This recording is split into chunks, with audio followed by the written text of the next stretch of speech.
Hello. Test. Testing. Miggity, Testing. mic test. What is this? All right. You know, eventually I'm going to act like I've done this before. Oh, okay. Because, you know, every single time I do this, there's like this little thing in my chest where I don't know if it's anxiety or kind of nervousness or maybe it's excitement. I don't know what the fuck it is, but I feel it every single time I'm about to press record. Welcome. Thank you for having me. I'm thinking about, because there's so many ways we can start, but I kind of, before I even intro the podcast, right? It was your birthday yesterday, right? Yes, it was my birthday. Hey, Big 26. birthday. Thank you so much. Thank you so much. I appreciate you. 26. Oh, 26 years old. You are a baby. Yes, I am. No facial hair to prove I'm it. saying that I'm 27, but like, keep it a bug. Yeah, 27-year-olds are like old as hell now. Yeah, it feels like it. It's like only basically 3 to 4 years away from 30, and once you're 30, it's like, I'm basically in the coffin. But let me just keep it pushing. So I have a very special guest today, and it's very interesting because even before we like met just now. By the way, this is our first time meeting in person. First time, which we'll talk about that in a second.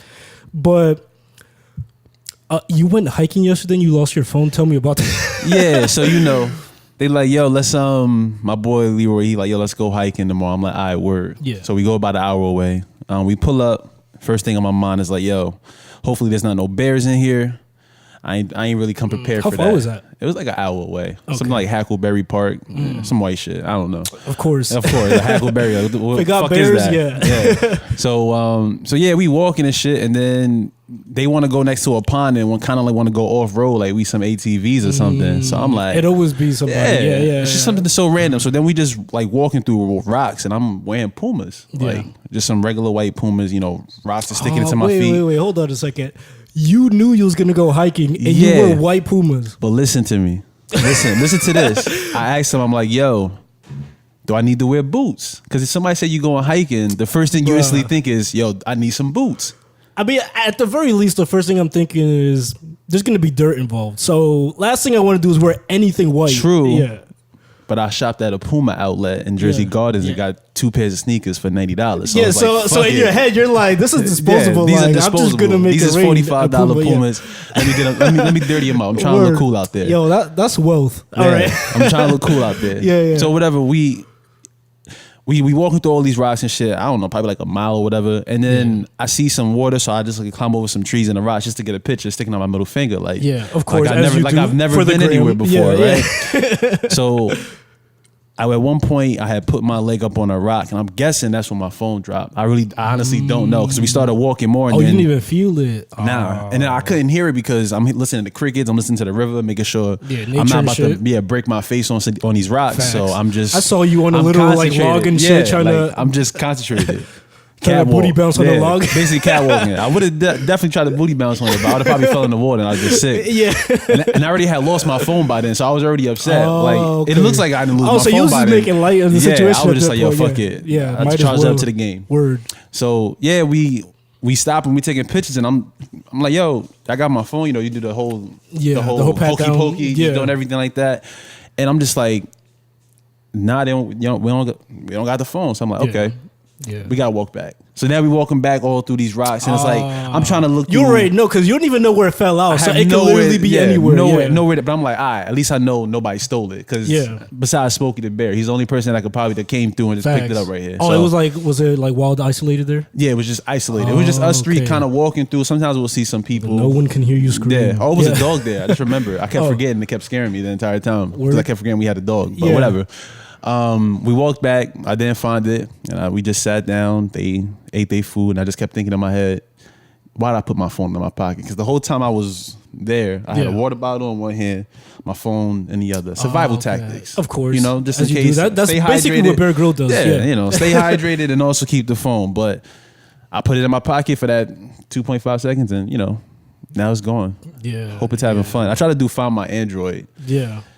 and it's like I already know like iPhone gang has like a bunch of jokes about us. Android, your Android guys? Yeah.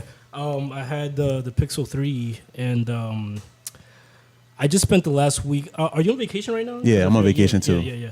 So this is my second week of vacation. The first week of vacation that I had was last week, and I spent that over at Cancun. And you was out there living your life. Oh yeah, it was lit. But my dumbass decided, I have to take some pictures in the water with my phone, and like even though my phone is rated IP68 certified, it just so happens that so that day we had gotten on like this catamaran, like this sailboat type of thing to go to some island that had some really clear water, and it was cool and everything.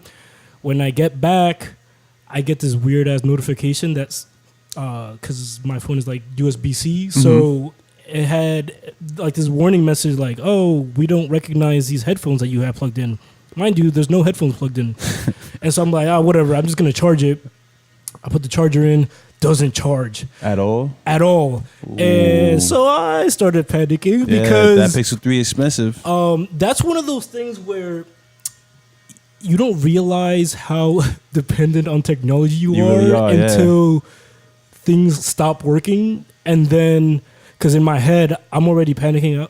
I was thinking, man, I have my boarding pass in there, and not as intense, but I was like, oh, this is also how I pay for my coffee. Yeah. And shit. I was like, man, how am I gonna get my Starbucks? Yeah, how am I gonna get Starbucks? Like, but yeah, it didn't work, and then I was panicking. But then I was like,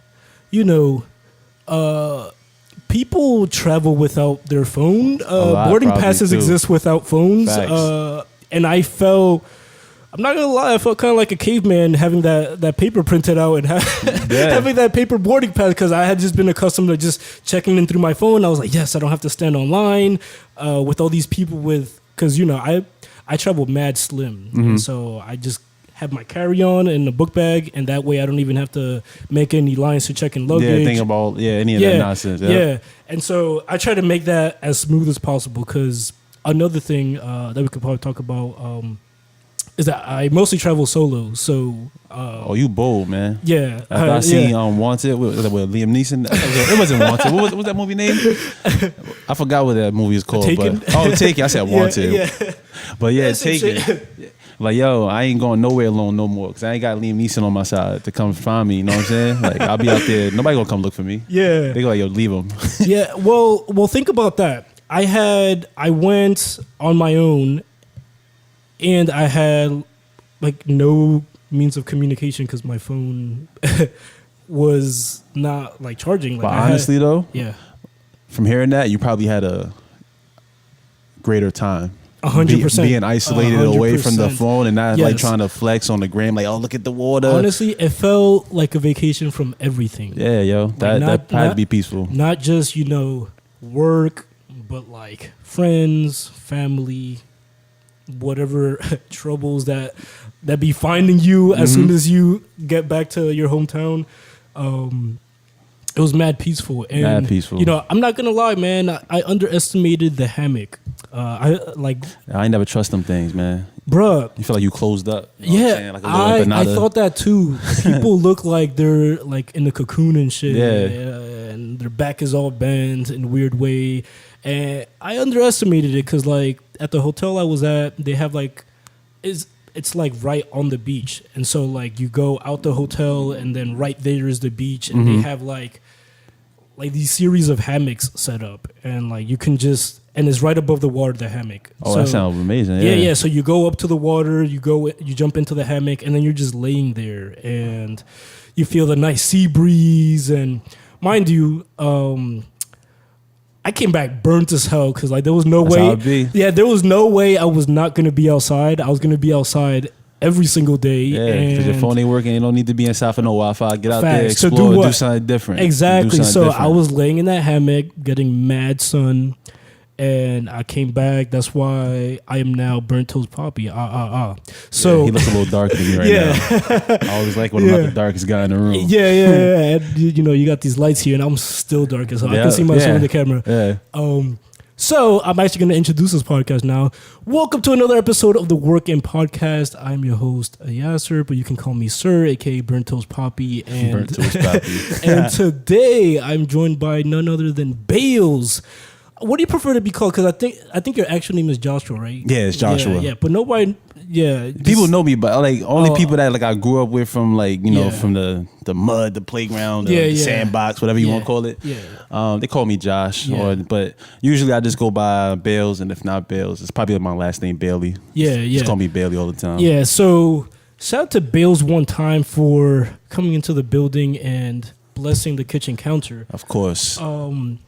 Let's talk about how you even got here, because it's super interesting that you might be the first person on this podcast that I don't have any connection to, but that I don't like, oftentimes I will intro the podcast with, hey, I graduated with this person from Dickinson. Yep. It turns out, and also contrary to popular belief, this is not a Dickinson podcast. It just so happens that a lot of the people I know are from Dickinson. But it just so happens you also graduated from Dickinson, right? Yes, I did. A year under you, I believe. Yeah, under. What year? 2011, I think? Yeah, 11. Yeah. So it's interesting because the way I came across your stuff was probably through like people like Titty. Yeah, Titty, my man. People like posting like your stuff and your music and whatnot. Mm-hmm. And just kind of from a distance, I'm like, oh, cool. Like, I don't know. Ever since starting this, I've been coming across like mad people that are just like doing shit. And I think it's fucking cool as hell. Like, I didn't know so many people were actually making stuff, because I think anybody who makes anything knows how hard it is to like get started and to just like have the balls to just actually put something out there. Say fuck it and just do it. Yeah. And so I admire anybody who's doing anything, because I'm like, yo, that shit is not easy. And I know for me personally, I tend to be, and a lot of people are, like their own worst critic, where like you get into your own head and you're like, man, this is trash. I'm not putting it out. Yeah, it's the worst, man. It's the worst. And sometimes, and I think this comes with age, but sometimes you get good enough to like tell yourself to shut the fuck up. Yeah, basically. You gotta tell your own brain, right? Because it's like, it's like, it's that meme where like, you're thinking about something, but then there's somebody else behind you that's also you with a hood. With the hood on. Yeah. Like, nah, don't do it. Don't put that shit out. It's trash. Like, you're right. I'm going to keep this shit in the vault. Yeah, and it just takes a lot of shit to just actually decide, hey, I'm going to not listen to myself and just put it out. And so I came across your work through, people spreading it, and shout out to the people who, I love y'all. Yeah, shout out to the people who see what other people are doing, admire it enough to share with other people, because support. Exactly. And on that note, shout out to everybody who is listening to this on Spotify, anybody who's watching on YouTube. At this time of recording, the episode that I made with John came out, and man, his people really showed out for that. Yeah. They're all posting it on their Insta story, and they're like, yo, check out my man John and this and that. Yeah. I'm like, at this point, like, I don't even care like if you don't know me, if you don't like mess with me, but like the fact that they mess with John and they're like, they just want to support it, bro. That's how it works. And like I said, it exposes you to a lot of people that you didn't even know, never heard from, people that are like, hey, I came from work and I put the podcast on and it was like mad chill. And I don't know. It's just feels weird, but at the same time, it feels like mad humbling, and it feels like gives you like this warm feeling, like, oh, like, and because like honestly, obviously, everybody who makes something expects some kind of reception from it, but like I really put it out just for fun. Like I just throw it out there. I'm like, hey, I'm having these cool conversations with people, and I think other people might want to listen to it, and if you do and you enjoy them, shout out to you. Like, subscribe, comment, all that of good course, jazz. All the YouTube stuff, links in the description. Link. Yeah. Links in. But yeah, it's just kind of cool just seeing people that I've never seen or heard before of in my life. It's one of those things that really makes you... There's a lot of bullshit on the internet. And it's one of the few things that kind of makes you have like faith for humanity is that, oh yeah, definitely. People can come together under a cause that's not negative and not to like cancel somebody or badmouth somebody. Yeah, because it's just so much. Like everybody, the same thing you're saying. Like everybody's creating stuff now. Yeah.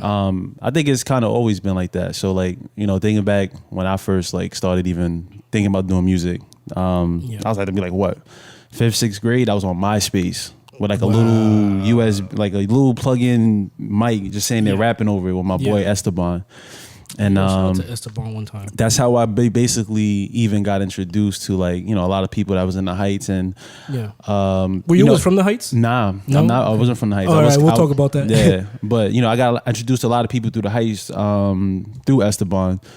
And then that's how I started rocking with Titty, Porter Rock J, Hyro and all them. Especially once we did get to Dickinson, because I ain't really start messing with people from the Heights till around like my high school years. Because before that, from where I was from, it was like the Heights. You're just a bunch of Spanish dudes up there. Don't go up there. They got machetes. You're gonna get stabbed. Wow, that's this, hilarious. That, and the third. Yeah. So it was just like, yo, don't go up there unless I was Hispanic, but I was too much of a bitch to carry anything with me. Unless it was like like one of them fairs in like what's that park called over there? In the Heights? Riverview, Fisk, Berry Lane. Nah, the one that's right in the middle. Persian Field. There you go. I can't think of that name. Jesus Christ. Yeah, Persian Field. Unless it was like it's fine. I'm from around here and I still don't know. Yeah, bro, I've been living in the Heights for 3 years. I still don't know. Like, yo, where am I? Like, you've been living for 3 years. Like, I don't care. I don't know trash, this. I don't know this place. Yeah. But yeah, like besides that, I really wasn't. That's when I really kind of started opening up as far as like getting into contact with more people that's outside of like what I knew. Yeah. So that's why it was definitely a good thing going to Dickinson. Yeah. Me and all these different types of people. Look at that. Yeah. Most people don't attribute Dickinson to anything good. Listen, that school let you do whatever you wanted to do, man. When I was sitting there towards college and everybody we sitting in that auditorium and they getting scholarships, like, they getting like $5,000 for going to school. I'm just sitting there like, oh, damn. I was out there chasing around fights, laughing, bullshitting, trying to chase bitches, and then look, no scholarship money for school that I could have used to bought anything in the world, bro. Yeah. But it'd be what it be. Yeah, for real. It's funny because I think we don't have that perspective when we're in high school, that high school is such a small part of our life. Yeah, you don't. It's only 4 years, and if you think about how long people live, that's such a small percentage. Small as fuck. On one end, like that could have like a big impact. Your life in high school, whatever. Like you could form lifelong friendships. You can meet all the people that you know now. I know, for me personally, a lot of the people that I'm close with are people that I graduated high school with.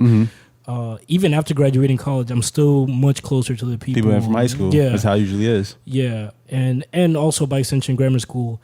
But yeah, it's one of those things where we live a long life, and if high school was like, if you wasn't shit in high school, that doesn't mean anything at all. If there happens to be any little kids watching this, which is not a little kid podcast, but definitely not. If you're growing up and you're in high school and you're wondering, like, man, my life sucks in high school, like, I don't think it's going to get any better.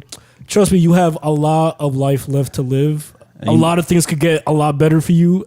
Just people who were like at the top of the world in high school and they're not shit. They're not nothing. Yeah. And what's funny? That's what I do as my job. I'm like, so.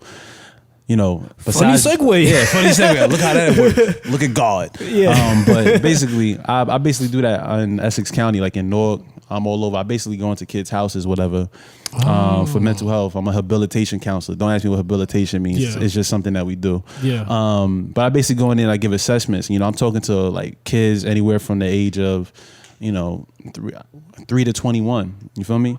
And a lot of times I get in there and I'm talking to these kids that's going through the same problems I was going through. For sure. Or possibly maybe close related, or I knew somebody was dealing with it. Yeah. And basically my job is to go in there, talk to them, try to see if I can counsel them and get them into like counseling or whatever. So like one of the biggest things for me that comes from my music is all about, mental health, and besides just before it was even a thing, like everybody's like, oh, the suicidal hotline and all that stuff. When they started making songs, like, I've been a psychology major. My dream has always been to open like a practice kind of. Yeah. If I ain't make it in music, and, just help out kids. And that's kind of like where a lot of my influence does come from. Like a lot of my music is like, it be hood shit in there, Oh, but yeah. a lot of the hood shit gets reflected back to the thought process behind it or why. Yeah, but also you're talking about like your background and where you grew up and things that you saw. The same things that I saw and how I took it back then and how I'm looking at it now as a person that's kind of been through life and, you know, took a step back. Because a lot of times I feel like people get wrapped up in these personas or how they want to seem in front of other people. And then in a sense of that, you lose your way. Oh, right? for you lose your way completely. And then next thing you know, you live in this type of life or this dream that you have about what life is supposed to be. And then, you feel me, you go outside the state or something, or you go to a different country and you might see something completely different. And you just like, yo, wow. Yeah. It's more to life than just sitting on the block, smoking black and mild, smoking weed, getting drunk, 100%. you know, trying to fight all the time. Yeah. It's really a whole different perspective out there. Yeah. But if you stuck into that little box, you'll never be able to see it. Yeah. And that's one of the things that I've been blessed with, you know what I'm saying? Just being able to be from that environment, take a step back. And I got involved in some stuff, not like nothing crazy, but you know, just stuff because you was a young teenager. Like, I'm trying to be down. You don't know much when you're little. You don't. And so you don't. You just kind of follow the influences that are around you. And sometimes they're not great. You don't get to choose your influences. That's all they it is. just come around you. It just comes around you. Yeah. And it's like the influences I did have in my life, some people would consider negative, but I feel like it was a positive because sometimes you may have a negative person in your life and you're like, you know what? I ain't never going to be that. I remember growing up. That takes some insight. Yeah. I don't know what, like, I'm wondering, where did that come from? It just... Because it's not natural, or rather, it's not common for somebody to witness and acknowledge a bad influence in their life and realize, hey, I'm a believer you can learn anything from anybody, whether they're good or bad. Everything... If you kind of view yourself as a sponge, you kind of just take everything in, the everything good at all and the times. bad, and you start to realize a lot of things from the world, and you realize you might have that foresight where you're like, okay, this person, because one of the things, and I'm having a little trouble like piecing together thoughts. It's because I'm having like a billion thoughts come into my head at the same time. I do that sometimes. I'm throwing random gems. Yeah, and so I tangle myself. But recently I was reading a book about Steve Jobs. And if anyone doesn't know anything about Steve Jobs, he used to be the CEO of Apple.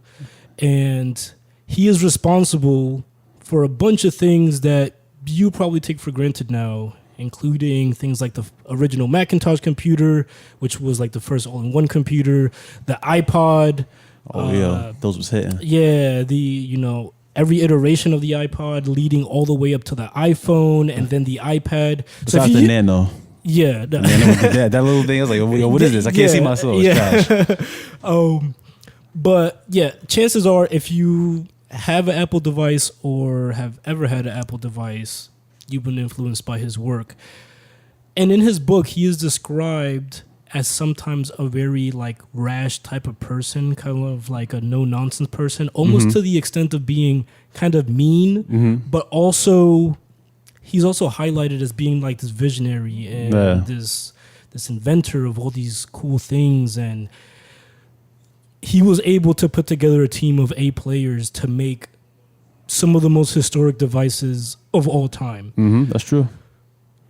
And so I came, like, basically when I finished reading the book, I came thinking, man, basically the author did a really good job of painting this guy as both an absolute asshole, but also as a visionary and an innovator and somebody who will be remembered forever in technology. And so it was like the biggest lesson in you kind of have to take the good with the bad. You always have to. Because he was, in many respects, a terrible person, but he made such an impact in so many other people's lives as a result of the products he was able to launch. There's almost kind of like you have to see both sides. You have to. And it's always like that. You know, you have to look at the bad, and then you have to also... You can't just ignore it. Everybody has this evil thing within inside them. Well, not I won't say evil. That's kind of sound crazy, but like, it's kind of like sometimes we have this thing where we have this bad nature. Where we may be rude to somebody for no reason. You know, a lot of the stuff gets reflected from within us, and then we kind of put it on other people. But you know, if he wasn't that mean, aggressive dude, he probably wouldn't have made them billions of dollars. He'd probably just been another guy doing that 9 to 5, grinding on a computer. Exactly. It takes that it factor sometimes. And a lot of times, certain things got done because he was nasty. Yeah. And obviously from a distance, you see that man and you're like, oh man, this guy's an asshole. But you have to see the result. And it's kind of conflicting, right? But at the end of the day, it kind of teaches you that's alive in each person, right? We're complex people. We don't always feel the same way, even from 1 hour to the next. Nope. Man, I'm telling you, I have times where I wonder why I even started this whole podcast thing. Where like I get into my own head and say, "Oh, this is not good enough. This is like terrible." Let me tell you something. Yeah. I quit rap. Yeah. 30 times maybe. Like literally 30 times. Yeah. Like I said, I started rapping when I was in 5th grade. Yeah. I'm 26 now. Yeah. I quit rap at least 30 times. This me coming out with this like 7-track album was me feeling inspired, but that was also me saying I can't quit anymore. I have to come back because it's just like I'm working a job 1 to 9. I'm talking to like these kids once again, and it's just like when I'm hearing all the time, it's the craziest thing. Like, yo, like I ask them all the time, like, yo, what you listening to? Oh, I'm listening to Lil Durk. I'm listening to who else they be listening to? G Herbo. Yeah. And I'm like, yo, why you like listening to some dudes? Oh, they live in my life. Like that's the same life that I like, you know, that live the life that I'm living. And it's just like it's crazy how the influence of music can do. Oh, for sure. I feel like a lot of time, man, let me tell you something. Many times I'll be listening to certain songs and it's like, you know what?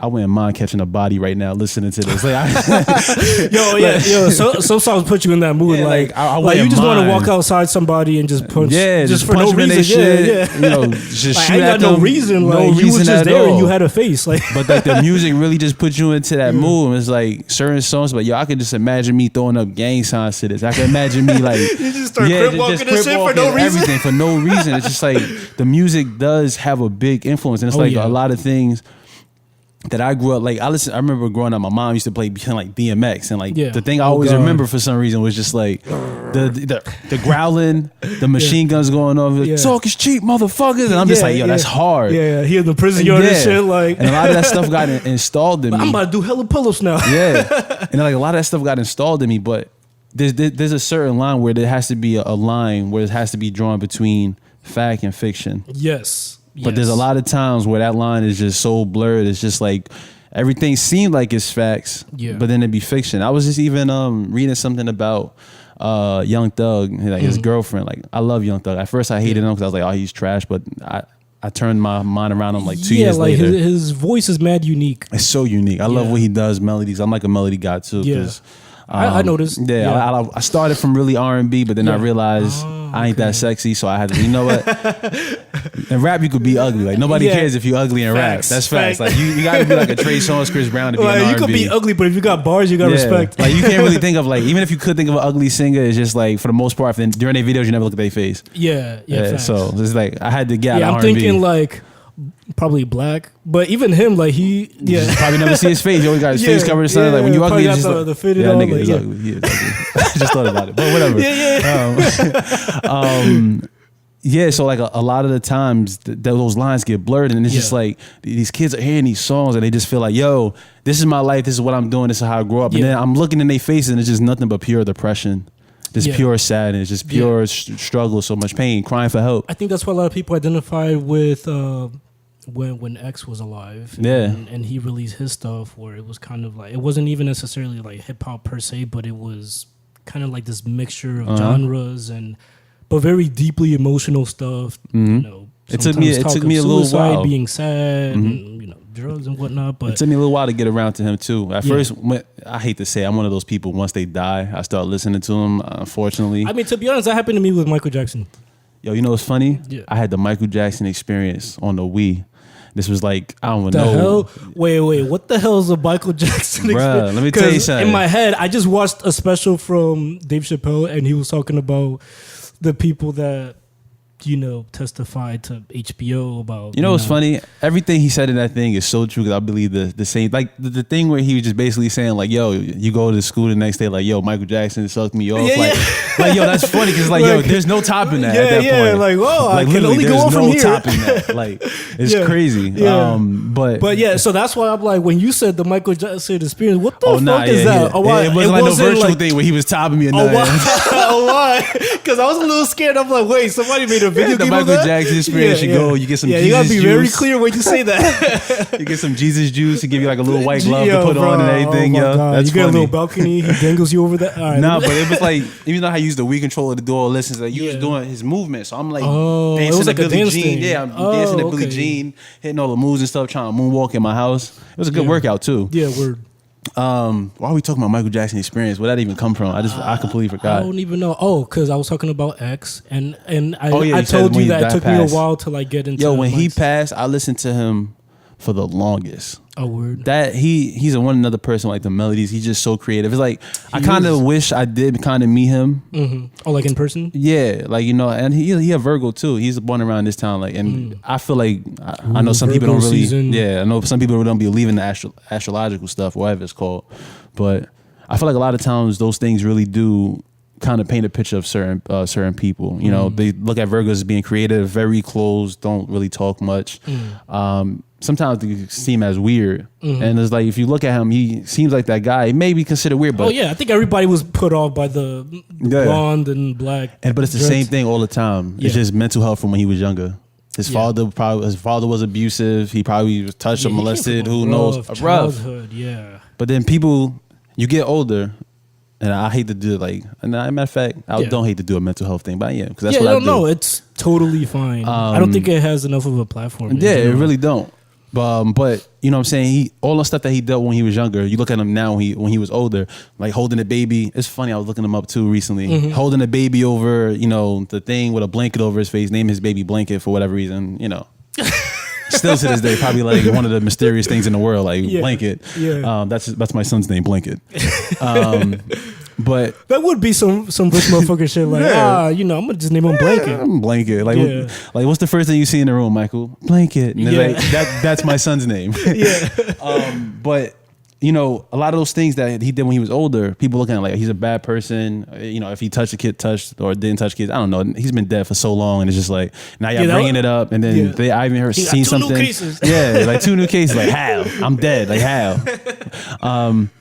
But a lot of those things could be attributed to when he was younger. If a lot of those things was addressed when he was younger, if it was more, information or more, seriousness about his mental health. Oh yeah. That's the thing. We use our legs, we use our arms and everything. Our brain, we're in our brain 24/7. Yeah. People don't take mental health seriously. I don't get it. It doesn't add up, like the logic behind it. People go to the gym, they work that out, but their mind still, like, I get the body response. I go to the gym sometimes, I can run it out and I feel whatever. Yeah. I just recently started going to therapy too. I'm not even really ashamed to say it. It's becoming normalized now. And I think it should be. It has to be. It has to be. We use our brain 100%. Like, you're with your thoughts all the time. Like, there's no avoiding it. And sometimes you don't like listening to your thoughts. You don't like listening to them. Now, if you got other voices telling you other stuff in different voices, you may want to go somewhere else for that. You know what I'm saying? But for the most part, you in your head 24/7. 100%. And then a lot of things that we see when growing up, especially, for me, like in the environment, it's like things became normalized. And it's just like a lot of times within it being normalized, I grew up and had these certain structures and things inside my brain. I started reading, like, this year's been so insightful for me. I've been reading more stuff about you got to reshape the way you look at the world and how you. Oh yeah, mindset is like everything. Everything. It can turn you from a completely depressed person to a person that has insight and just trying to work to get out of that slump. Yeah. And just kind of seeing that there's nuance to things. Like nothing is just like one-sided. A lot of people, and it's funny because like one of the questions I wanted to open up to you, like just to get your thoughts on. Was this idea of, because I think a lot of us grow up in that kind of environment where they feel this way, and basically the phrase I hear a lot is trust no one. Yeah. Horrible way to live life. Horrible way to live life. Yeah, because I was going to ask your thoughts on that, because I think there's nuance to things, right? When you make a dichotomy and say, oh, they're only with me or against me. No, I think it depends. Mm-hmm. And like with most things in life, it depends. Always depends. So, yeah, I'm not with you if you trying to like kill somebody. Yeah. Right? I'm not with you.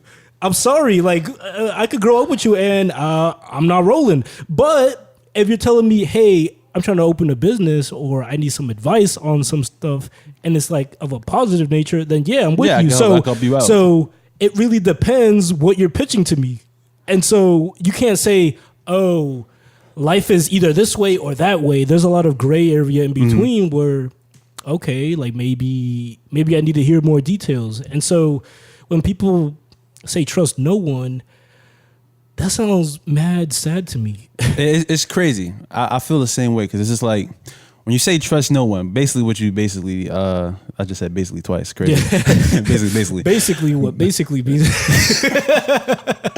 Yeah, but essentially what you're saying is I can't put my faith and trust into anybody else in this world besides myself. And if you have that feeling, I feel like at that point you can't even trust yourself. Because if you're telling yourself that you can't trust no one, I get it. We all come from these backgrounds where it's just like your mom, your dad, your brother, your sister could do you dirty. You know, they always say blood thicker than water, but sometimes that really don't mean nothing, especially when it's coming from your family. Yeah, like if you're my relative and you treat me like trash, then you're trash. Yeah, exactly. It doesn't matter if you're my blood. Like, honestly, I've had close friends who are like, feel like more family than my own relatives. And that's perfectly fine. And that's like kind of what you get when you grow up in these structures that's kind of programmed in your brain when you're younger. Family's everything. Family could do you dirty. You probably ended up, your family got the light bill in your name, the phone bill in your name, they damage your credit before you 18, but you got to stick around with them because that's family. That's not how that worked. You just being used and abused, and now you got to grow up and deal with these repercussions and deal with these, problems that weren't created by you. It was created by your family, the people that's supposed to protect you. Yeah. And I feel like if you're saying like you can't trust no one, then how are you gonna live life? We're beings that need to have communication. Need to have communication. Nobody gets anywhere by themselves. Nowhere. Even the people who say they're self-made, they have people working for them. So that means it wasn't by your damn self. It's never by yourself. I do be feeling like sometimes I get like the self-made approach, but then there's you always have to include your team because it's self-made, yeah. But it's always a team behind it. Always a team behind it. It's just like a cool thing. Everybody want to be cool. Oh yeah, everybody want to say self-made. Yeah. Everybody. And I'm one of those guys that just be trying to be cool saying self-made. Yeah. I do the same exact thing. Yeah. It's just kind of something that it's just all these structures that's programmed inside of our brain. And my biggest thing right now, as far as turning 26, is breaking down a lot of those structures that I learned when I was older, and trying to figure out how to get my own thoughts. Because I was reading something that's like, majority of thoughts aren't yours. They're just thoughts that somebody else. This is some thoughts. If matter is created nor destroyed, you're just getting these thoughts from. They've been a great way of putting it, everywhere. They just kind of get recycled in your brain. Like everything is like a remix of something. Everything is a remix. Like people talk about shit on the news, but most people listen. We live very busy lives, so chances are nobody is really going in depth into the articles and getting actually all of the information. You're just hearing a bunch of shit that other people said and running with it. Yeah, now you made that your opinion, and when people ask you like, "Hey," you seem so opinionated about this, like, why? And that's how a lot of things get installed inside you, and you just be feeling like it's so strict. This is what you have to believe in. This is what you have to do. Yep. And that's like racism, discrimination. All the shit we're living with right now. it's all comes from those structures that's built into your brain. And it's like once your family's telling you something, or once the people around you that consider close to you, it's no looking past it. And that's what I was reading a book, 7 Habits of Highly Effective People. Oh, I've heard of that one. So I've been trying to read too, because I ain't read ever since I left school. But whatever. No, because it's interesting, because I've had the school conversation with other people, and sometimes school wasn't the right environment or whatever, that didn't introduce you into something. But there's something about when we're in this age where we're in the age of kind of like self-exploration, and we start picking at stuff, things that we never really paid attention to. Maybe we never liked science in grammar school, and then now science looks lit as hell, or psychology or sociology or things like that. It's crazy how it works, because it's like, you're like, I hate school, this, that, and the third. I ain't never read a book again once you leave school. Now I'm 26, trying to figure out, I need to read a book, because being on social media all day, double tapping on people pictures that I probably don't even really like. Yes. It's not really doing nothing for me. I need to pull out this book. And that book was basically explaining why social media is so important, you know, at this time in our life. It's just like everybody wants to be seen, but nobody's working on anything within surface level. And that's one of the main reasons I went to therapy. Is like, I'm not really working on anything surface level within inside myself. I'm just basically looking at everybody else, what they're doing. Everybody else is basically trying to display themselves, but nobody's working on within. And that's one of the biggest things that I've been trying. It takes a lot of work. A lot of people, I had a curfew when I was, my friends used to make fun of me all the time. Like, yo, you got to be in the house at like 9, 10 o'clock when you was like 15, 16. Yo, I couldn't even have people at my house. So and I was good with that. Yeah, see, I couldn't even have that. That was bad. I couldn't go out anywhere, and it was like, it sucked. It definitely sucked. But at the same time, it kept me off. It kept me away from a lot of the stuff that I probably got involved in. I probably would have had a case by now, got caught up in something that I wasn't supposed to get caught up into. But just being able to sit in the house, I was able to kind of get in tune with myself, where I started feeling more comfortable. Yeah. And it kind of ties in with the music. You know what I'm saying? When I first started, I really started like really breaking out in music, I guess, in high school. I did 2 mixtapes within 2 years. Actually, it was within 1 year. And I was doing music videos every week on YouTube. I was hitting on all cylinders. Now, the music was trash, though. I ain't gonna hold you. The music was trash, but I was 15. Yeah, it is. I was excited to create the content. Yeah. And something, you know, that Porter Rock was basically telling me when we started linking up again. Shout out to Porter Rock. Yeah, shout out to that guy, even though I hate him. Something he was basically telling me was like, yo, you know, a lot of times when we was growing up, I had to admire you for, no matter what nobody was telling to you or saying about your music, it didn't matter to you. You was like, yo, it's fire. I'm putting it out. I don't care what the quality is. I don't care this, that, and the third. I just put like the persistence of me. Now, as I got older, I started to lose it because I started getting sidetracked by other stuff. And yo, honestly, it's like if I'm a big iceberg and then people keep saying your stuff is trash, and then they after a while, chiseling. you just like, they keep chiseling. After a while, it's just like, yo, your self-esteem is just like, it's all on the floor. Let me put this ice back in the freezer real quick. Let me just build it back up. I need to rebuild.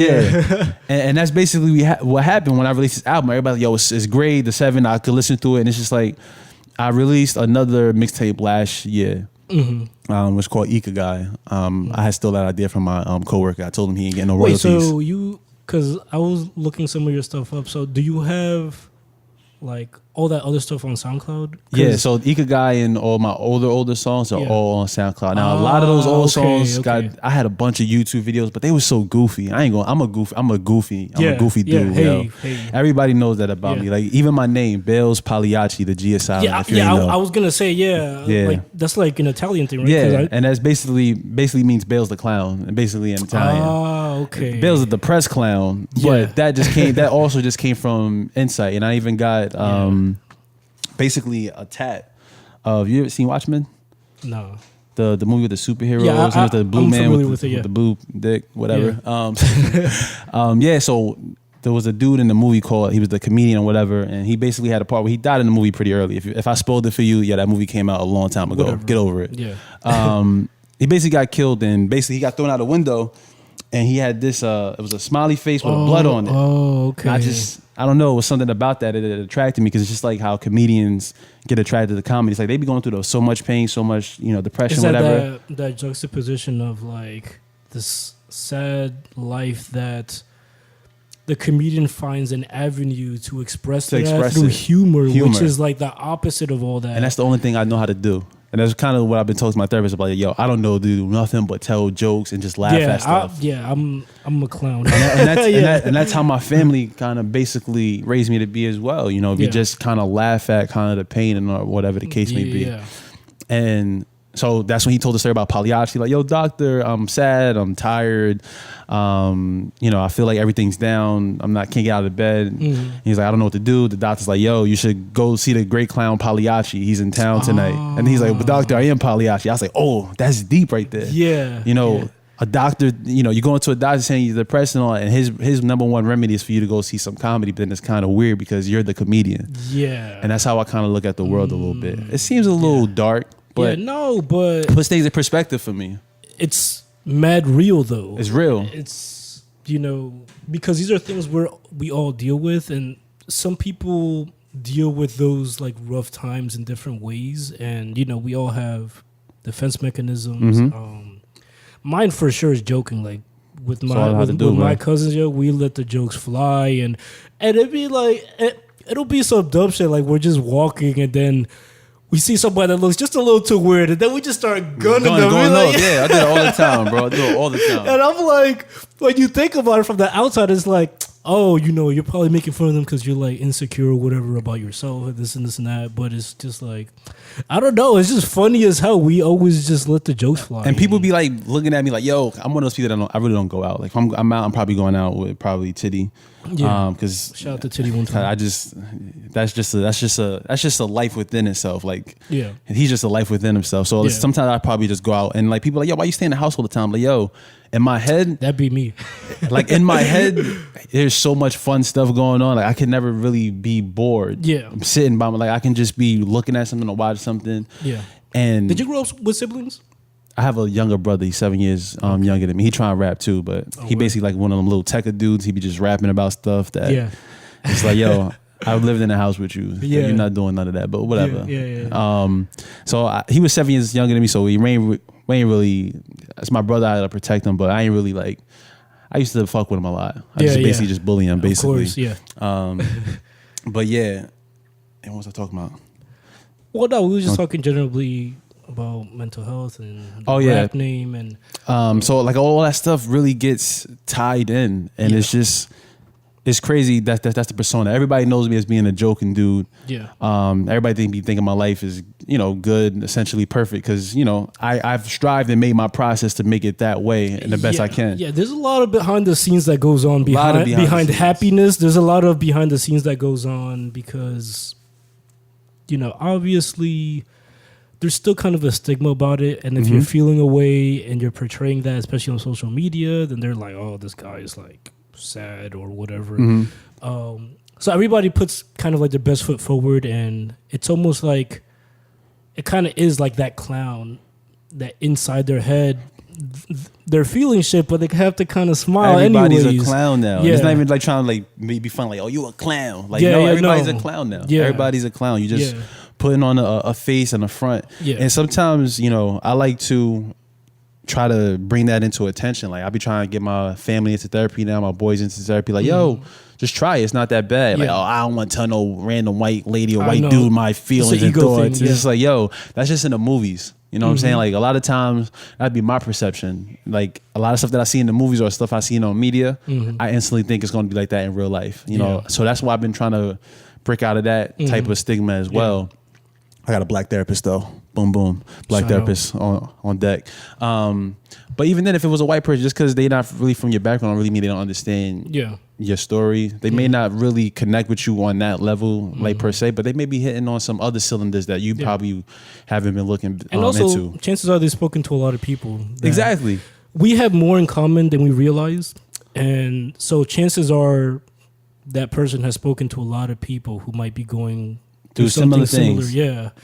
And off that, because kind of what first got us on that tangent was kind of, you do some counseling with people who encountered kind of similar hardships that you went through. Yeah. All trauma. And then I was wondering, what do you think was it kind of about your life experiences that led you to like something brighter versus, because like, your life could have easily not been that way. Facts. You could have totally gone the other direction. And that's one of the things I said in my song, the 7th track, Who the Man.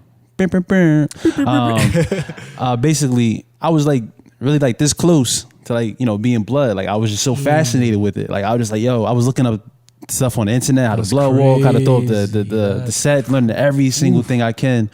My friends joining in the gang and everything, and it's just like see my cousins, my family. It was just so Lil Wayne, Jim Jones, just like seeing all that. Look cool. It was I loved it. I was wearing red and black all the time. I was like really so close to like just really taking that. But then it's just like there was always a part of me, and when this kind of ties into that question, like where did you just see the counseling come from? It's always like, I always had this thing was like very introspective about the things I do before I do them.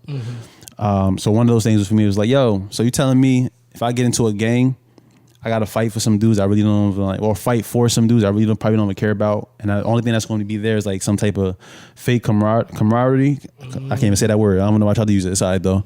Cool. Or like So if I'm brotherhood, if I'm blood and you blood, but you from a different set, I gotta fight you because you stole some money. From I thought we were the same people. Yeah, like you stole some money from my boy, or like you had sex with his girl, so now we gotta go try to kill you. Like it's just like. Seem kind of logistically, sketch, right? It's like I don't. That doesn't work. It's not going to work out for me because it's like I got a curfew. I'm supposed to be riding out to go kill somebody at 11. I got to be in the house at 10. How am I supposed to explain that to my mom? Can you imagine explaining to them like, hey, my mom OG. doesn't want me to, like yo, big bro, like I'm really trying to ride out. Boy, if you don't, let's reschedule this for like 11 o'clock in the morning tomorrow. I'll cut school and then I'll come do that, but I can't do that right now. My mom need me in the house. Curfew time. Yeah, word. So that's crazy. A lot of those things is just like simple stuff like that. Just me having a curfew really just kind of brought insight with me. But I was still so fascinated. Man, listen, going to Dickinson, everybody wanted to be blood. Everybody was turning murder. That's crazy. I was about to be one of those guys. There's a lot of sex there. Yeah, I was gonna be that guy. And shit, I was gonna be that guy, and then it's just like. But then it gets weird because it's like as me as a it's always a weird thing being a comedy dude. You always never have anywhere to like really fit in. Yeah, you just kind of just this weirdo. You just knew that. Yeah, you knew that the weirdo, the funny dude that can just kind of just go across any circle because of you could chill with everybody, but like not be part of them. Yeah. So I'm chilling on Marion Corner. If you ain't from Dixie, you probably ain't gonna know. But I'm chilling on Marion Corner, but I'm also chilling in the Heights all the time. Yeah. I may be chilling over here like with some people from Hudson Gardens, and then they're all beefing within each other. Yeah. And then on top of them beefing within each other, you got certain people that's blood on this inside of this group, and then they crip on the same group, and then they're fighting in the midst of each other. It's like it becomes such a big confusion. Oh, yeah. It's just like, lose track. Who am I fighting really? It was sometimes setting my own. Yeah, it was sometimes I was going to school. I'm just like, honestly, at any point, anybody can just say, you know what? We don't even know what side this guy's on. He's always all over the place. Both go to it was even funny. One of my boys even came up to me. He was like, during the time, I think this was like later on. He's like, like during the time, like. It was definitely thinking about getting you. I'm like, what you mean? Like, I was crazy. They thought you was from the Heights. I'm like, I mean, I guess I chill people from the Heights. Like, because you always chill people from the Heights. So they basically was trying like, we're gonna get him. And I'm just like, he was like, nah. I told him like, nah, chill. Like, he not even a part of that. He just be chilling or whatever all over the case. Mind you, they make all those sauce without even talking to you. But I had no idea. I'm just walking like, what's people good? People be talking. Yeah, like, what's good, bro? Boom, I'm asleep. You know what I'm saying? I'm knocked out on the ground. And it's just like crazy stuff like that. It's just like, you can't. It doesn't make any sense. Yeah. It never makes any sense. And that's why I'm wondering. I'm like, man, you had the foresight to look internally and be self-aware and say, this is all trash. I'm not going to be part of this. I can chill with you, but I don't have to associate with you. Don't not associate. But a lot of people don't make that distinction. And so I think it's good that, at least there's people in your position to like, that could give these people advice. I was just proud that I was able to make that. Oh yeah, that mental distinction. Like, this is stupid. Like I seen it. Like as you growing up, you see the dope fiends, you see the drug dealers, you see the shooters, you see the people that want to act tough. There was a song where you mentioned that. Yeah. And it's just like, all right, cool. That's cool and all. Yeah. But do I really want to do this for the rest of my life? I'll be sometimes driving, like if I'm like going up on a hill or something, I'm driving past like, bro, y'all niggas, y'all really on the corner? Yeah. Like y'all still on the corner after all these years, bro. You're still on the corner. Like you gotta get off the corner eventually. You like about to push like 35. But that's the thing, right? They don't all have that mentality. You don't think about I should be done with this eventually. Yeah. There's just like there's apparently no clocking out when you sign up to the streets. There's no clocking out. Exactly. It's like I'm here from 9 a.m. to 9 p.m. Or you seem trash to everybody else if you clock out. Yeah, like, exactly. If you tell them, hey, I'm actually trying to make something out of myself. I'm thinking of going like back to school. They'll look at you acting like different. You's a clown. Yeah, you thought your life was gonna get better? Yeah. Fuck out of here. You know what's crazy? That's one of the biggest problems I had when it came to going to college. I'm like, nobody gonna respect me. Going if I go to college. That's crazy. I hate that mentality. Nobody gonna look at me like I'm about that life if I go to college. Yeah. And fuck that life. Fuck it. Fuck that life. Like I said, I'm glad I made these distinctions. No, I'm not about that life. Because, I will happily be trash in their eyes. I'll be trash. But then that's like a lot of times it be messing you up because look at this. Because we all want acceptance. Mm-hmm. So to a degree, we say that, but like these are people we grew up with and we value their respect and shit. But no, like I think there's a certain point in our life where we start seeing who we want to keep associating with. Mm-hmm. And when you see that people are still aligning themselves with that and are not seeing the bigger picture of, hey, you're supposed to improve eventually. Mm-hmm. This, fine, like we did this when we were little, but okay, get over it. Get over it now. Start living real life. Dudes still out here talking about like stuff that they was doing in high school. Like, yo, I was the big dog. I was starting a fight. Like, all right. Yeah, and what did that get you? It's been like 8 years, bro. Yeah, all right, we get it. You was hot shit back then. I was with this guy's girl. Yeah, you was hot shit back then. Like, what does it mean now? But it's like people don't have. It really be that fact to look past the now. Everybody, and that's another thing I was reading from that book. Everybody's infatuated with instant gratification. What can you do for me now? Mm-hmm. Never thinking about the future. I've been building long term. Yeah, I just started recently. From let me say this year, basically just started thinking about like trying to buy a house and all that. I'm getting out of debt. That's another thing. If you got credit cards and you going on vacation at DR, trying to shake your ass. Yeah, priorities. Right? Priorities. Get rid of your debt. Yeah, be financially. Stop owing somebody. Yeah, and that's the thing. I was trying to tell people. I was trying to get people around the concept of fuck a credit score. So I'll blatantly say I have a good credit score. I got white people credit. You feel me? Yeah. So. One of the things people are like, I wish I was you when I had your credit, this, that, and the third. But it's like, what you really saying to me is, good shit on taking somebody's money, borrowing it. And then paying it right back. Paying it back with interest. Yeah. And then just smiling about like, here, thanks for letting me borrow this money to be proud of this shit I can't afford. Yeah. But thank you so much. Yeah. And all it's good for is so you can go further into debt in the future. Yeah. Bro, I had like 15 credit cards, and these scammers out here don't be looking for me. Yeah, I was infatuated with that too. I think I have this weird thing with obsessions, but I listened to some dude named Dave Ramsey, some white dude from Texas. I heard of him. Yeah, my man's. He put me on the right track. Like, yo, bro, what are you doing? You really going on vacations and you owe this much money on your credit cards? How can you ever become rich? How can you ever like be different? And my biggest thing is like never being poor again. Yeah. Or like me and my mom raised 2 kids basically as a single mother off like $9,000. Yeah. 9,000. I didn't get those numbers back then until I got older. I'm like, 9,000. What the fuck? 9,000. Perspective. Yeah. Like, how you doing that? That's government assistance. That's another thing. I don't want to be on no government assistance no more. That was something I said in my song Kumbaya. Is like I feel like it's a government trap, like to give you government assistance. I've been trying to get away from that. I'm trying to get my own money. You become dependent on it, and it's just like it becomes a mindset, and then it's just so much stuff that gets entangled with just small, simple things. So it's like I don't want to be poor again. So I had to build for the future. I took my credit cards. I was like, how is it that I owe $17,000 on all these credit cards, and I don't have nothing to show for it? Yeah. So for all these Yeezys. I don't have no college debt because I went to school free because I was poor. Thank God. Fill out that FAFSA. Facts. 2, my car got paid for by my family because I had graduated college. They was like, all right, big ups to that. How the fuck I caught $17,000 in debt? Like where? Like you did this to yourself. I don't do nothing. I don't go nowhere. Yeah. So it's just like, where's my money going? It's going to them, and I'm paying interest on top of that, and my money is all spaced out. So I just started bringing everything together, and this is all tied in with the mental health.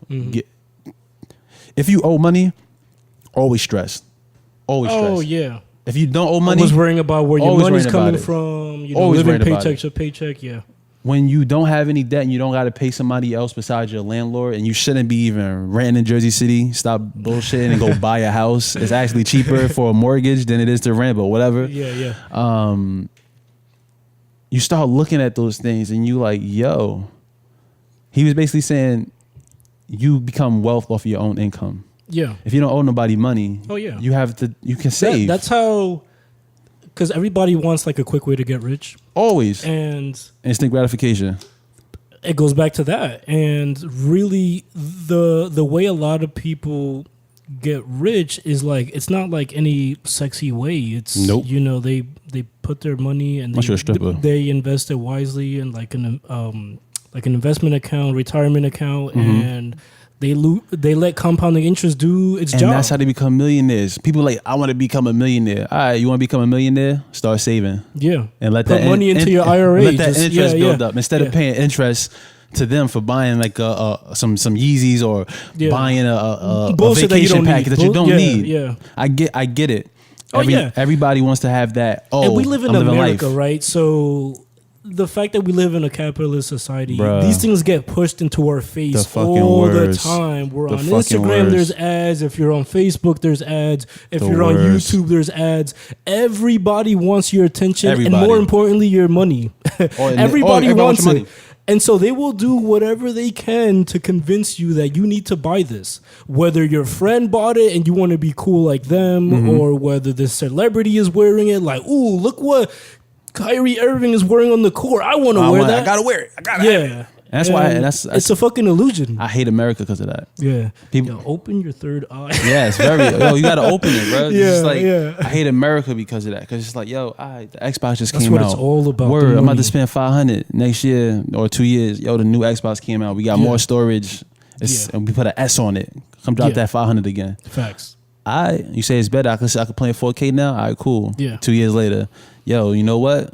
We made it skinnier. And also not even thinking like, come cop this. Let's say you had a 1080p TV, and exactly. Now you also need a new TV to play in 4K. It's like then you go cop you a 4K TV, and that's how my $17,000 in debt popped up. America got me. They got me caught up in credit score. His TV was $15,000. He couldn't afford rent, but his TV was popping. They caught me with the credit score. They caught me with spending all that money on that stuff. It's just like, I mean, don't get me wrong. I like the stuff that I have now, but I'm paying it off. It's nice to have 3 nice years stuff. later. I'm paying it off 3 years later. It's like if I didn't have the money for it, that's one of the things.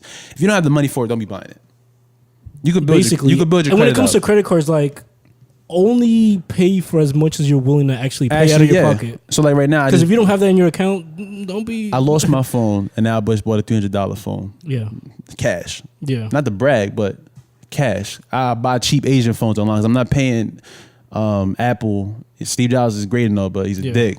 $1,000 for a phone. You're an asshole. Yeah, or whoever, Tim Cook, whoever you are. Yeah, fuck you. Go cook in the kitchen. Yeah. But I'm not paying $1,000 for no iPhone. I'm not paying $1,000 for no Samsung phone. The thing is, these phones are coming out every year, and they're expensive. And they're convincing people that they need to upgrade every year. And then you don't need to upgrade every year. Phones are so contracts. Phones are so good that you could buy a 3-year-old phone and it's still good as hell. Working good. Yeah. So I've been getting this thing where it's like, all right, I'm doing my research now. I've been looking at my research. I've been getting these phones called Xiaomi. Oh, it's similar to Huawei because Trump was about to ban them, and so I'm like, damn, hope he don't ban these Xiaomis because those are my phones. Yeah, $300. It has all the specifications, all the highest processor, mad RAM, as good an storage, iPhone, and even better. And I'm only paying $300 compared to $1,000 phone. So you're telling me I'm paying so I could have a half a bit in Apple on the back of my phone, and so I could have a blue message. It's all for show. Everything. They convince you that that's what you need. Because it's funny, because like when you think about it, when the iPhone first came out, it was like, oh, like this is like the rich person phone. Like, oh, this is what everybody. But Apple is smart. They're gonna convince even the broke people to buy it. Yeah, we need our phones. Because at a certain point, there's only enough rich people you can target because they are a minority in this country, even though they hold most of the wealth. Most of the wealth. They ain't spreading but that eventually, shit. you have to convince poor people to buy your phone too. And how do you do that? You do like all these payment plans. And you do the contracts.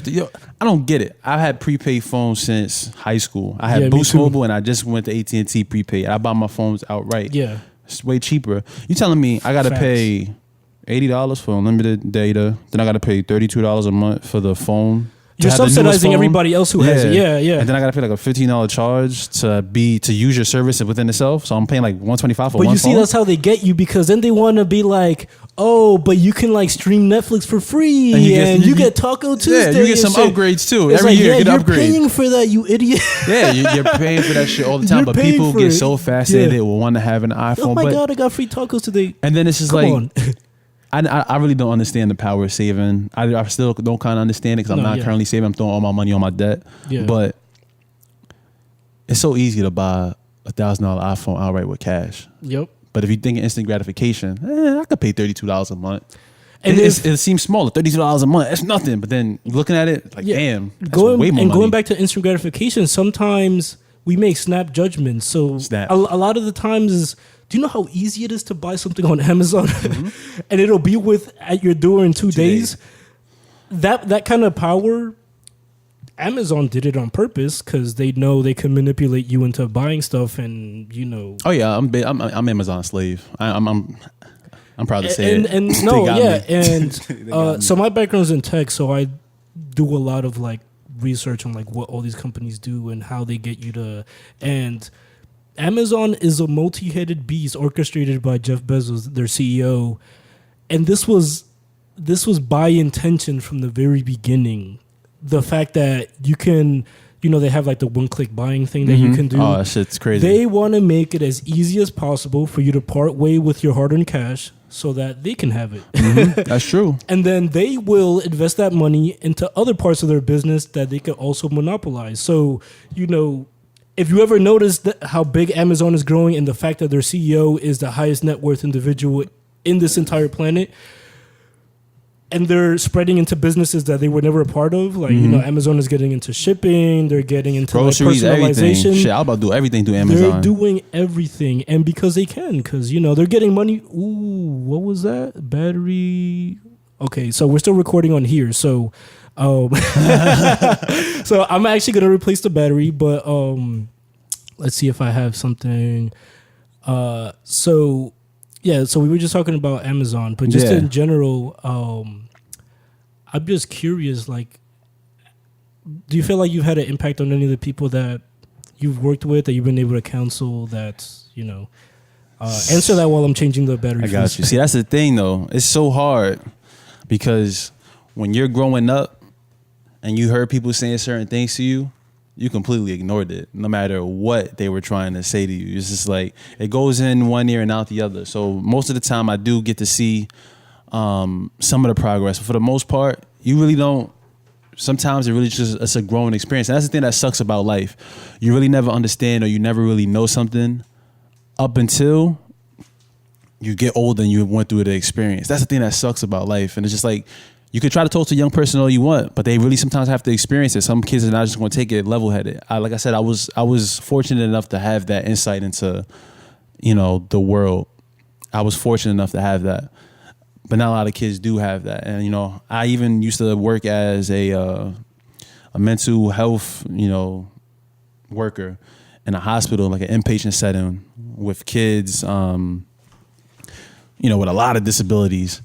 And I'm stuck with these kids from 3 to 11:30 p.m. at nighttime. These are all bad kids, ranging from like, I don't want to call them bad. That's probably a bad statement to say, but troubled kids, I guess you want to say, from 3 to 17. And I'm stuck in a room with them. Yeah. And I got to entertain them. I got to keep them up. But I also have to make sure I'm being strict with them and I'm making sure that they're not doing it. I have an autistic kid to my right, 2 autistic kids maybe to my right. Then I have like these oppositional kids, some kids that's on substance use. Then you got kids that's depressed. Then you got kids dealing with anxiety, like a 4-year-old talking about suicidal ideation.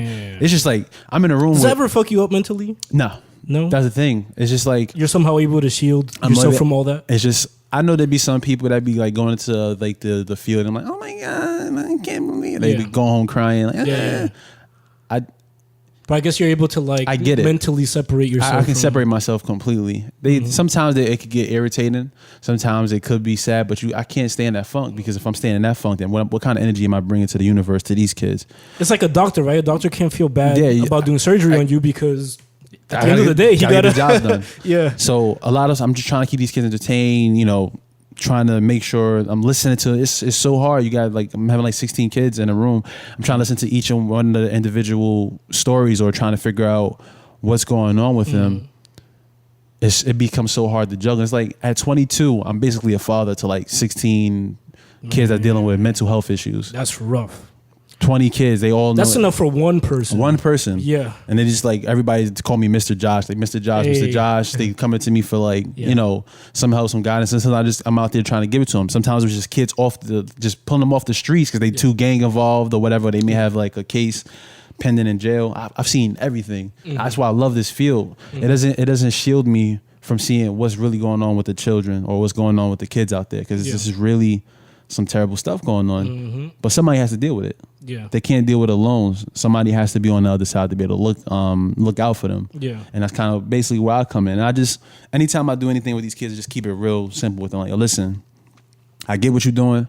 I understand where you're coming from.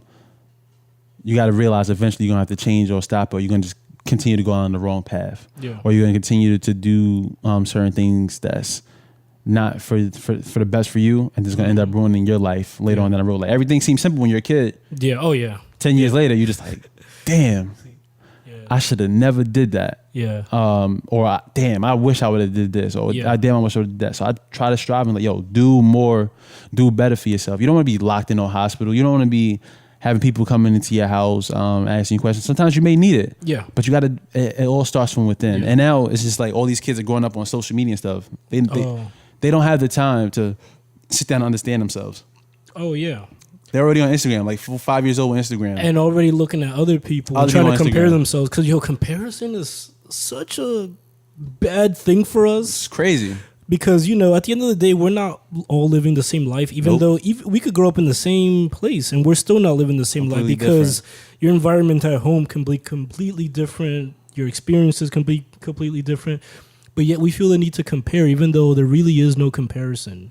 And it's just crazy, man. And I just think just generally, I think it's good that at least there's people in your position that when they don't have that voice in their own head, like you were able to do, that you can be that voice in their head. And that's one thing I try to do. And just like, sometimes you just need to plant the seed and see if it grows into anything and see like, maybe prior to meeting you, they never saw any different outlook in life. But if you were able to give them another view and say, hey, you're at this fork in the road. If you want to keep going down this way, I already see what's happening. You see what's happening, and you can even tell them like, hey, I almost went on that road too, and I'm going to tell you it's not great. Or you can try seeing things a little differently because perspective is everything. And that ties into everything within my album. Yeah. Like I said, Kumbaya, I think what I say in that song? I said, I think I'm losing my mind thinking that I'm losing the youth if I don't rhyme crime, showing them signs, infinite times, feeling sublime, fucking with slimes. Yeah. And it's just like, that was me. Yeah. I was around all these blood dudes. I was just feeling like, yo, this is great. I love this. This is like, this is what I've been wanting my whole entire life. I just want to be out there screaming Sue Whoop and throwing up bees and shit with a red hat. Yeah. But then it's just like, there was that little voice in my head like, yo, what are you doing? Yeah. Like, what are you doing, you cornball? Like, stop, like what are you really doing? Yeah. Yeah. Like you're wearing glasses. You got a curfew. You can't see. You heard about that life? What kind of game banger are you going to be? Yeah, like, what was it going to be? And then for the most part for my life, I got a surgery when I was 22. I used to have a lazy eye. Mm-hmm. I don't know if it's the correct term for it, but my eye used to just sit on the left. Yeah. So another big thing that's kind of stopped me from game banging is like, yo, I'm not trying to be no blind game banger. It's like, that's one of the weirdest things I'll be seeing. It's like, when you put so much work into the game, then you end up being blind and or paraplegic or you can't walk. It's like, damn, you done gave your life to the block. You just messed yourself up. And you lost your legs. You lost your eyes. Yeah. And you still be out there. Yeah. What are you doing? Yeah. Collect that disability check, say your ass in the house. Yeah. That's it. Chalk up your losses. Charge it to the game. Yeah, yeah. And so I think we're about ready to wrap it up there. I'm scared about battery indicator. I can't even see it that well, but I just told you I'm blind. I saw 19 minutes on the memory card. So, it's funny, right? Because we managed to like skip around it a lot. I actually never did get to open up music as a topic. And I think that's great because aside from obviously something that you're passionate about, as long as that audience got to see perhaps a different side of you, completely different side. Chances are we're both meeting you for the same first time. Yeah. And that's kind of what I wanted to say about what's cool about the internet is that prior to today, it's funny that the very first time I meet you in person, you're already in my home and we're having like this deep ass conversation about shit. And it just seems natural. Yeah, and I wouldn't have it any other way. Like if it just seems so natural. Other people that are interested in doing stuff, feel free to stop by and bless the kitchen counter. It feels good. We're just here to talk, man. So with that, his video Waves is out now on YouTube. I will put a link in the description. Said that I would get it on my own. It was filmed at Liberty State Park and stuff. Yeah, got the visuals, got the water, got people the ask me, "Are you a rapper?" Like, yeah, I guess. Yeah. I don't know. I put words together over a track. Yeah, that's what I there's flags, waves, and a bird that flies by at just the right moment. That's right. Rest in peace, Nip. Thank you for being in my video. I know if that wasn't you, I might sound like a schizophrenic, but I think that was you. Who cares? Yeah. And also, his album "Please Don't Forget." I almost forgot that, which would have been ironic, but right? Yeah. Please don't forget this shit. Please. I'm like, I know it's PDF, but what does that stand for? And no, it has nothing to do with Trayvon Martin. I guess it could be. Because of the hoodie thing? Yeah, basically, before you go, basically the green hoodie kind of symbolized, and I left the face dark. I stole it off somewhere, like on image place, whatever. Who cares? Yeah, but nobody knows. Yeah, and I ain't making no real money off it. Yeah. But like that black, like the black silhouette of the face, basically, is like, yo, that could be any one of us inside that mentality. Inside, that could have been me right there, about to go rob something, do something like that of that nature. Or it could have been a kid like Trayvon walking with some Skittles in his pocket and he got popped for being black. Mm-hmm. You know, a lot of those things, that's what Please Don't Forget us about. It's like a lot of the things that we are experiences as we are younger. Mm-hmm. But like, you just can't forget that that's not how life really is. Mm-hmm. A lot of stuff that you are taking in from when you are younger does not mean you got to live by that for the rest of your life. It's all about growth and being open to change. Mm-hmm. So that's why I know, like, about I Left It Black, I didn't put my face in it because like anybody could be in that position right now, but you can always make it out of it. Mm-hmm. You know, everything I have done or gotten so far, I built my own studio from the ground up just because I chose not to probably be blood, or I chose not to get involved in certain stuff that would have got me locked up. Yeah. So now I'm at a point in my life where I'm able to afford to purchase things that actually feel like I'm making a difference. And you're doing the same thing for yourself as well here. You know what I'm saying? You make some good decisions for yourself where you can afford, you know, to have your own space, your own creative environment, and then you're able to build from that. But that didn't come from instant gratification. That came from waiting, patiently waiting, and like building it up from the ground. Yep. That's all it comes down to. Wise words from Bailz Pagliacci. The G's silent lasagna, bitch. And I should know that because I took Italian, and the GLI is ye instead of like glee. Pagliacci. Yeah. But this was a pleasure. Thank you for having me. I appreciate you. Thank you so for much. making it, man. Of course. It's been a pleasure, and welcome back anytime. And so we're gonna wrap this one up. I hope you guys enjoyed watching. Divided we're awesome, together we're more awesome. Lincoln Build is the motto. We'll see you guys in the next one. 97, bitch.